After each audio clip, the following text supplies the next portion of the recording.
Picture अभी बाकी है विकास का। मैं समझती हूँ अगर हम सब लोग गांव-गांव जाएंगे तो हमें ट्रेलर क्या है पूरे देश का वो समझ में आएगा। जहाँ इतने युवा बेरोजगार दिखाई देंगे आपको, जिसकी कोई सीमा ही नहीं है, बिना सीमा के युवा रोजगार है। वही हमारा किसान बहुत ही बुरे हाल में है, वहीं गांव की सड़कें, गांव में बिजली की व्यवस्था फटीचर हाल में है। तो मैं समझती हूँ कि ऐसी सरकार जो केवल मीडिया के माध्यम से, टीवी के माध्यम से, व्हाट्सएप के माध्यम से लोगों को बरगलाने का काम कर रही है। लेकिन मेरी विशेष अपील है लोगों से, आप सबके माध्यम से, कि आप अपना गांव देख लेना, अपने आसपास के 10 गांव देख लेना। किसी भी युवा को अगर रोज़गार मिला हो, किसी भी किसान को खुशहाली मिली हो, किसी की भी आय दुगनी हो या महंगाई कम हो। जो दुगनी आय की बात करते थे, इतनी महंगाई बढ़ गई है कि आज उनकी आय आधी से भी कम रह गई है। तो मैं समझती हूँ यही मुद्दे रहेंगे चुनाव में, और लोगों से भी अपील है कि अपने टीवी के ना देखते हैं, आसपास में अगर आपको विकास दिखता है तो ज़रूर आप सहयोग करिए ऐसे लोगों का, लेकिन आप बिल्कुल भी बरगलाई नहीं इस बार। और युवा पूरे जोर शोर से भाजपा को हटाने जा रहा है। केशव प्रसाद मौर्य का कहना है कि 2047 तक प्रधानमंत्री का पद खाली नहीं है और राहुल गांधी चुनाव की तैयारी भूल चुके हैं। मैं इस पे कोई टिप्पणी नहीं देना चाहूँगी। दिल्ली के अंदर केजरीवाल जी को आज 15 दिन की जेल हुई है। क्या लगता है कि जिस तरीके से वो अंदर से सरकार चलाने की बात कर रहे हैं वो कितना जायज? ये एक डेमोक्रेटिक सेटअप के लिए, एक लोकतंत्र के लिए बहुत ही निराशाजनक बात है, क्योंकि अब इस तरह का वातावरण हो गया है जहाँ पे जो मुख्यमंत्री हैं उनको जेल भेजा जा रहा है।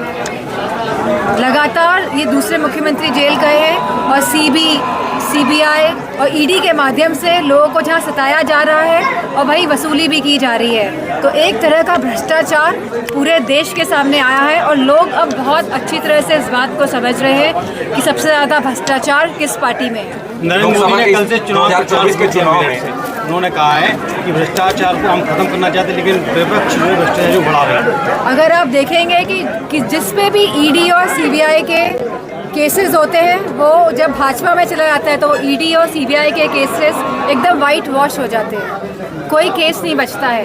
तो अब ये लोगों को समझना है कि ऐसी कौन सी तकनीक है भाजपा के पास कि भाजपा पे जाते ही सब लोग एकदम वाइट वॉश होकर निकलते हैं। और मैं समझती हूँ जो मूल मुद्दे हैं वो हमारे युवाओं का रोजगार है, वो महिला सुरक्षा है, जहाँ 50% महिलाओं के संग जघन्य अपराध बढ़ रहे हैं पूरे प्रदेश में और सरकार संज्ञान नहीं ले रही है, कोई भी किसी को भी मार दे रहा है।